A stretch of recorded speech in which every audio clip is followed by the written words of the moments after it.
আশা করি সবাই ভালো আছিস। বেশ কয়েকদিন পরে এলাম। আগের দিন একটা কবিতা পড়িয়েছিলাম, তারপরে একটা টেক্সট আছে দেখলাম। বেশ, টেক্সটটা এর পরের দিন পরের বার পড়াবো। এখন লেসন 8, আজকে লেসন 8-এর দ্য স্নেল, উইলিয়াম কাউপার বা কাউপারের লেখা বা কুপার যেটাই বলিস তোরা, তার লেখা দ্য স্নেল কবিতাটা চেষ্টা করছি তোদের বোঝাতে। The author and the text. William Cowper জন্মেছিলেন 1731-এ অ্যান্ড হি ডায়েড ইন 1800। তো 1800 সালে মারা গেছেন, 1731 সালে জন্মেছিলেন। Was one of the most popular poets of his times. তার সময় তিনি অত্যন্ত জনপ্রিয় একজন কবি ছিলেন। Cowper changed the direction of 18th century nature poetry. তো 18th সেঞ্চুরির যে কবিতা, প্রকৃতি নির্ভর যে কবিতাগুলো, তার গতিই তিনি পরিবর্তন করে দিয়েছিলেন by writing about the English countryside. ইউরোপের গ্রামাঞ্চলের কথা লিখে, and the everyday lives of people, এবং মানুষের দৈনন্দিন জীবনের কথা লিখে তিনি 18th সেঞ্চুরির নেচার পোয়েট্রির গতিই চেঞ্জ করে দিয়েছিলেন। His famous works include Olney Hymns and the task.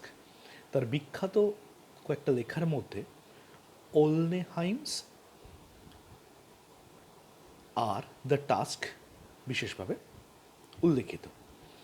এবার দেখা যাক এই কবিতাতে কি বলতে চেয়েছেন কবি। The poem takes us into the private world of a snail. এই কবিতাটা আমাদেরকে শামুকের ব্যক্তিগত পৃথিবীতে নিয়ে যায়। স্নেল মানে কি? স্নেল মানে হলো শামুক, তাই তো? তো আমাদেরকে তার একটা শামুকের ব্যক্তিগত পৃথিবীতে নিয়ে যায়, where it is seen to lead a self-sufficient life. সেই ব্যক্তিগত জীবনে শামুকটাকে দেখা যায় খুব সেলফ সাফিসিয়েন্ট একটা জীবন সে যাপন করে, অর্থাৎ সন্তুষ্ট জীবন সে যাপন করে, আত্মসন্তুষ্ট জীবন সে যাপন করে। We are allowed to observe in minute detail the small yet self-contained world in which a snail lives. তাহলে আমরা এখানে এই কবিতায় দেখতে পাই ইন মাইনিউট ডিটেলস, পুঙ্খানুপুঙ্খ ডিটেলের মাধ্যমে, the small yet self contained world in which a snail lives. শামুক তার ছোট্ট পৃথিবীতে বাস করে। সেই পৃথিবীটা ছোট, কিন্তু সেলফ কন্টেন্ট, অর্থাৎ সে সন্তুষ্ট, তার পৃথিবীকে নিয়ে সে সন্তুষ্ট। শামুকের পৃথিবী বলতে কি? শামুকের খোলা এবং শামুক, তার মধ্যেই সে থাকে, এটাই তার পৃথিবী।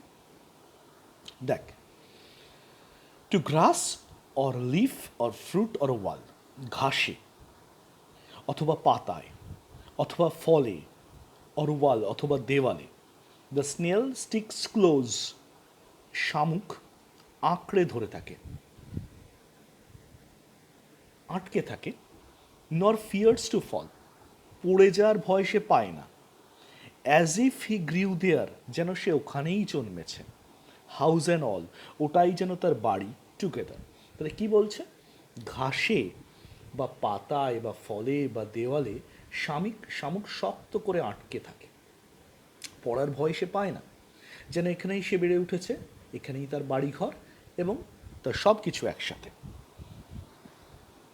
উইদিন দ্যাট হাউস, ওই বাড়ির মধ্যে, অর্থাৎ শামুকের খোলার মধ্যে, সিকিওর হি হাইডস, অত্যন্ত সিকিওরলি, অর্থাৎ অত্যন্ত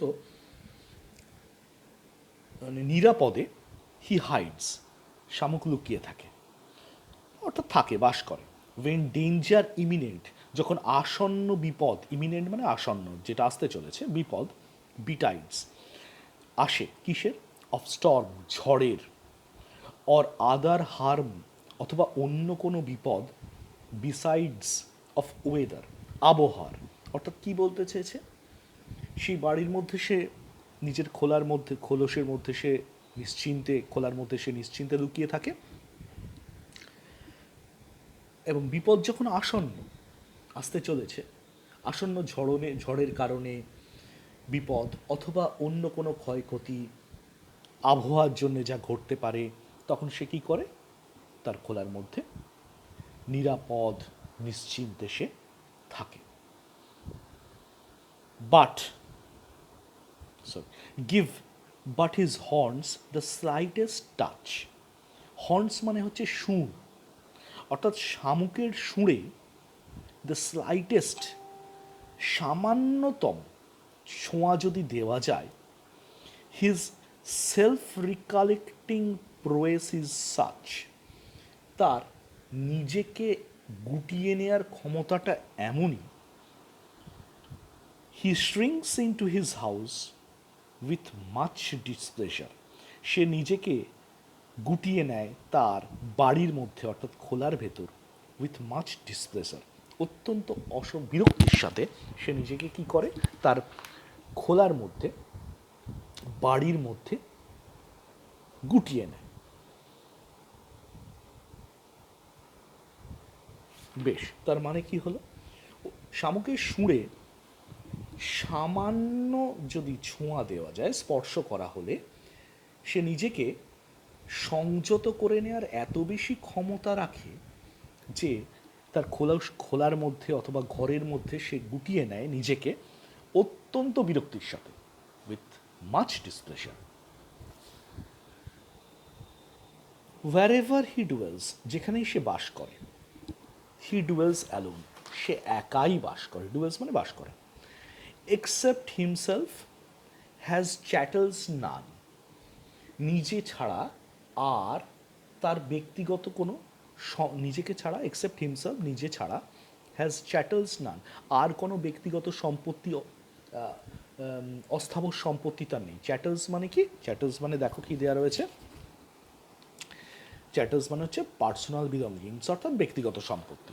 তাহলে যেখানেই সে বাস করে, সে একাই বাস করে, except himself has chattels none, নিজেকে ছাড়া তার আর কিছুই নেই স্থাবর সম্পত্তি। ওই well satisfied to be his own whole treasure, সে যথেষ্ট ওয়েল স্যাটিসফাইড, সে যথেষ্ট সন্তুষ্ট, to be his own whole treasure, তার যে সম্পদ, সেই সম্পদ নিয়েই সে যথেষ্ট সন্তুষ্ট। অর্থাৎ যেখানেই সে বাস করে, সে একাই বাস করে, নিজেকে ছাড়া আর কোনো সম্পদ তার নেই, সে তৃপ্ত, সন্তুষ্ট, নিজেই নিজের পরিপূর্ণ সম্পদ হিসাবে সে সন্তুষ্ট।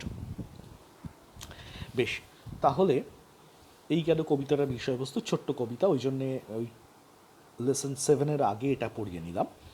আশা করি বইটা আমি শেষ করতে পারবো। তো এই কবিতাটার বিষয়বস্তু তাহলে কী দাঁড়ালো? বিষয়বস্তু দাঁড়ালো যে একটা শামুকের সাধারণ অভ্যাস এখানে বর্ণনা করা হয়েছে। শামুক ঘাস, পাতা, ফল বা দেয়ালে আটকে থাকে, দেখে যেন মনে হয় সে এবং তার বাড়ি একসাথেই বেড়ে উঠেছে। আসন্ন বিপদ টের পেলেই শামুক কী করে? বাড়ির মধ্যে ঢুকে পড়ে। বাইরের জগতের সামান্যতম স্পর্শও সে পছন্দ করে না, অত্যন্ত বিরক্ত হয়। সে একাই জীবন কাটাতে পছন্দ করে, তার কোনো সম্পদ নেই, আর সে নিজেই নিজেকে নিয়ে সন্তুষ্ট। ঠিক আছে, তাহলে কবিতাটা তোরা বেশ কয়েকবার পড়বি, পড়ে যদি কিছু মানে বুঝতে অসুবিধা হয় তাহলে তোরা আমাকে হোয়াটসঅ্যাপ করে জানতে চাইবি।